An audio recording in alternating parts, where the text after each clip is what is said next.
Hello friends, welcome on my YouTube channel. This is सलोनी।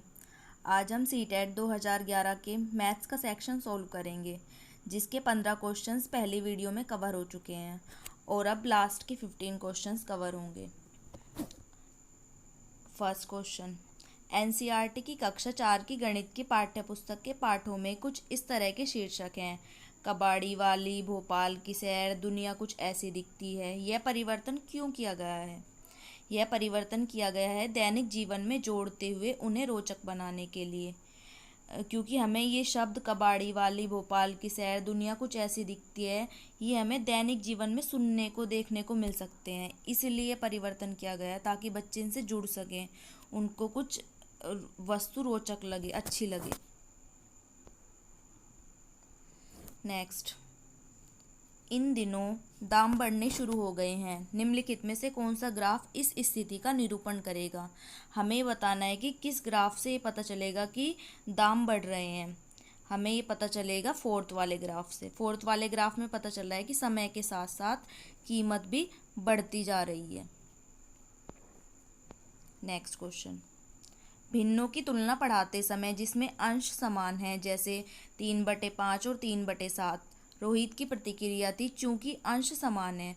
उसने कहा कि अंश दोनों में समान है, जैसा कि हमें दिखाई दे रहा है, और 7 5 से बड़ा है, अतः 3/7 3/5 से बड़ा है, यह बताता है। उसने कहा कि 3/5 और 3/7 में से 3/7 बड़ा है, तो उसका ये आंसर हमें क्या बताएगा? उसका आंसर हमें ये बताएगा कि उसे तुल्य भिन्नों की अवधारणा नहीं पता, तभी तो उसने गलत आंसर बताया है। अगर उसको कंपैरिजन का ज्ञान होता तो वो गलत आंसर नहीं देता। इसलिए इसका मतलब है कि उसे तुल्य भिन्नों की अवधारणा का नहीं पता है। भिन्नों की अवधारणा से परिचित करने के लिए शिक्षक किससे शुरुआत कर सकता है? अगर हमें बच्चों को फ्रैक्शन के कंसेप्ट के बारे में बताना है तो टीचर किस बात से शुरुआत करेगा? सबसे पहले वो अपने आसपास की वस्तुओं से शुरुआत करेगा। अपने आसपास की वस्तुओं में भिन्न भागों की पहचान करके उससे शुरुआत करेगा। नेक्स्ट क्वेश्चन, माचिस की तीलियों से बने निम्नलिखित पैटर्न की जांच कीजिए। ये पैटर्न दिखाया गया है हमें। यदि यह पैटर्न निरंतर जारी रहे, आगे तक भी जारी रहेगा, तो 15वें चरण के लिए कितनी तीलियों की आवश्यकता होगी? अब पहले चरण में हम देखेंगे कि इसमें 6 तीलियां हैं। दूसरे चरण में क्या हो रहा है? 1 2 3 4, 4 बढ़ती जा रही हैं हमारी। तो ये 4 कब तक बढ़ेंगी? 14 तक बढ़ेंगी। तो 14 × 4, और जो ये आगे वाली 6 हैं इनको ऐड कर लेंगे। कितनी हो गई ये? 14 4 जा 56 और 6 62 हो गई है। 51, एक आयत की लंबाई L और इसकी चौड़ाई लंबाई की आधी है। हमने सपोज किया लंबाई L है और जो चौड़ाई है वो इसकी हाफ है, तो L/2 हो गई। अब इसके बाद इस आयत का परिमाप क्या होगा? यदि उसकी लंबाई तो दुगनी कर दी जाए। अब हमने लंबाई कितनी ली थी? L, तो उसको तो हम डबल कर देंगे, 2L हो जाएगी। और चौड़ाई को समान रखा जाए, चौड़ाई एज इट इज़ रखी जाएगी। चौड़ाई कितनी थी? L/2, ये ऐसी कैसी रखी जाएगी? तो अब हमें परिमाप बताना है। आयत का परिमाप क्या होता है? 2L + B। अब इसमें L और B की वैल्यू पुट करेंगे। हमारा L है 2L और B है L/2। इसको सोल्व करेंगे तो 5L आ जाएगा। षडभुजाकार पिरामिड के बारे में कौन सा कथन सत्य है? इस पिरामिड के बारे में सत्य है कि एक बिंदु पर मिलते हुए 6 त्रिभुजाकार फलक के साथ इसका षडभुजाकार आधार होता है। ये सत्य है इसके बारे में। 53, हिंदू अरबी संख्यांकन पद्धति में 4 अंक वाली कितनी संख्याएं हैं? अब हम सबसे पहले देखेंगे 4 अंकों में सबसे बड़ी संख्या कौन सी होती है? 999। और सबसे छोटी संख्या क्या होती है? 1000।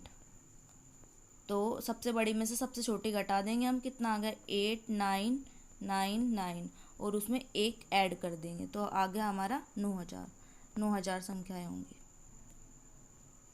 अब आ गया हमारा नेक्स्ट क्वेश्चन। ये किसी एक इकाई का 3/4 है। जो ये हमें 2 दे रखे हैं, ये किसी भी इकाई का 3/4 है, तो इसका 1/2 बताना है। इसका मतलब क्या हुआ? हमें 3/2 बताना है। 3/4 और 3/2, इनका क्या रिलेशन हुआ? अब ये 3/4 का डबल करेंगे हम। डबल करने के बाद हमें क्या पता चलेगा कि 3/2 आ रहा है, तो 3/4 का डबल करना है। इसका मतलब 3/4, ये दोनों राशियाँ हो गई 3/4, तो इसका डबल कितना हो गया 4, 1 2, और ये 4 किस में है 1 2 3 4, तो इसका आंसर हो गया डी। संख्या 49532 का सन्निकट 1000वां मान होगा। इसका 1000वां मान बताना है। अब इसके पास में देखेंगे हम क्या क्या आएगा। इसके पास में आएगा 4,90,000 और आएगा 5 लाख। तो ये सबसे ज़्यादा आसपास किसके है, 5 लाख के सबसे ज़्यादा करीब है। तो इसका आंसर होगा ए, 5 लाख। निम्नलिखित में से कौन सी महत्तम संख्या है, कौन सी संख्या बड़ी है, बड़ी बताना है हमें। अब हम फर्स्ट ऑप्शन को देखेंगे, 2 + 2 + 2 का होल स्क्वायर, इसका हो गया, इसका मतलब हो गया 6 का होल स्क्वायर, तो ये हो गया 36। पहले का तो आया 36। अब सेकंड वाला देखेंगे, सेकंड का हो गया 16, इसका हो गया 36 फर्स्ट का, और इसका हो गया 64। फोर्थ वाले का देखेंगे, 2 2 ज़ा 4, 4 4 ज़ा 4, 16, 16 का स्क्वायर करेंगे 256 आ गया। तो सबसे बड़ा इसमें क्या होगा 256, इसका मतलब डी ऑप्शन। नेक्स्ट क्वेश्चन, निम्नलिखित तालिका को ध्यान से पढ़िए। पढ़ ली हमने तालिका। इनमें से कौन सी बस नई दिल्ली से मथुरा पहुंचने में सबसे कम समय लेती है। हमें बताना है कि बस नंबर 1 2 3, 3 बसेस दी गई हैं इसमें बताएंगे कि कौन सी बस सबसे कम समय लेगी। अब पहले हम बस नंबर 1 देखेंगे, 19:15, यानी कि 24 आवर क्लॉक है ये। 19:15 का मतलब हुआ 7:15, 7:15 पे चलेगी और पहुंचेगी मथुरा किस टाइम 12:40 पे। तो इसके बीच कितना समय हो गया 5 घंटे 25 मिनट। अब सेकंड वाला देखेंगे, सेकंड वाली गई 12:30 पर और मथुरा कब पहुंची 18:10 पर, यानी कि कितना टाइम हो गया 5 घंटे 40 मिनट। थर्ड बस का देखेंगे कि ये 16:45 यानी कि 4:45 पर निकली है और 21:55 पर पहुंची है। तो इसका टाइम हो गया 5 घंटे 10 मिनट। तो सबसे कम टाइम किसको लग रहा है, बस नंबर 3 को। इसका आंसर होगा बस नंबर 3, डी आंसर। भिन्नों का योग पढ़ाते समय शिक्षक को नीचे एक त्रुटि ज्ञात हुई। अब उसने देखा कि भिन्नों का योग किसी बच्चे ने ऐसे किया है कि ऊपर अंश को जोड़ दिया और नीचे हर को अलग जोड़ दिया। इस स्थिति में शिक्षक को उपचारात्मक कार्य के रूप में क्या करना चाहिए। क्या करेगा एक टीचर अगर वो ऐसी मिस्टेक देखेगा। इससे पता चल रहा है कि बच्चे को एलसीएम के बारे में नहीं पता। अगर उसे एलसीएम के बारे में पता होता तो वो 2 और 3 का एलसीएम 6 निकालता और फिर इसको सोल्व करता, 5/6 आंसर लाता। लेकिन उसने ऐसा नहीं किया, उसने अंश को अलग जोड़ दिया और हर को अलग जोड़ दिया। इसका मतलब ये है कि एलसीएम की अवधारणा को समझने में बच्चे की सहायता करें। जब उसे एलसीएम समझ में आ जाएंगे तो उसको सवाल भी खुद ब खुद समझ में आ जाएगा। अब आ रहा है हमारा नेक्स्ट क्वेश्चन। विकास 56 विद्यार्थियों की कक्षा को गणित पढ़ाता है। उसका यह विश्वास है कि यदि परीक्षा के तुरंत बाद फीडबैक दी जाए तो वह प्रभावी होती है। वह 10 बच्चों की एक छोटी कक्षा परीक्षा का आयोजन करता है। प्रभावी तरीके से फीडबैक देने का सबसे अच्छा तरीका कौन सा है। अब सबसे इफ़ेक्टिव वे देखेंगे कि फीडबैक किस तरह से दिया जा सकता है। ये दिया जाएगा, वह पूरी कक्षा के लिए चर्चा का आयोजन कर सकता है। वह पूरी कक्षा के लिए डिस्कशन रखेगा एक कि कैसे कैसे क्या किया बच्चों ने और वे किन तरीकों से अपने उत्तरों पर पहुँचे और सही उत्तर पर पहुँचने की प्रभावी युक्ति कौन सी है। यही इसका बेस्ट आंसर है। एक शिक्षक आकार पढ़ाने के लिए ऐतिहासिक स्थानों के भ्रमण की योजना बना सकता है।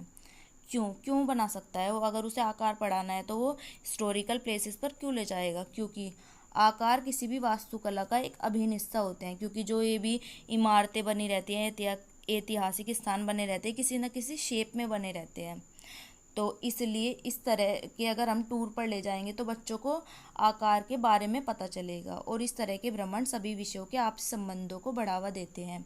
इससे हमें मैथ्स का भी ज्ञान होगा, आकार का भी ज्ञान होगा और हिस्ट्री इतिहास का भी ज्ञान होगा कि प्राचीन काल में कैसे क्या हुआ था, कैसे कैसे कौन सी इमारतें बनी थी, क्यों बनी थी, किस राजा ने बनवाई थी, किस स्थान पर बनाई थी। तो ये संबंध को भी बढ़ावा देगा। Thank you everyone.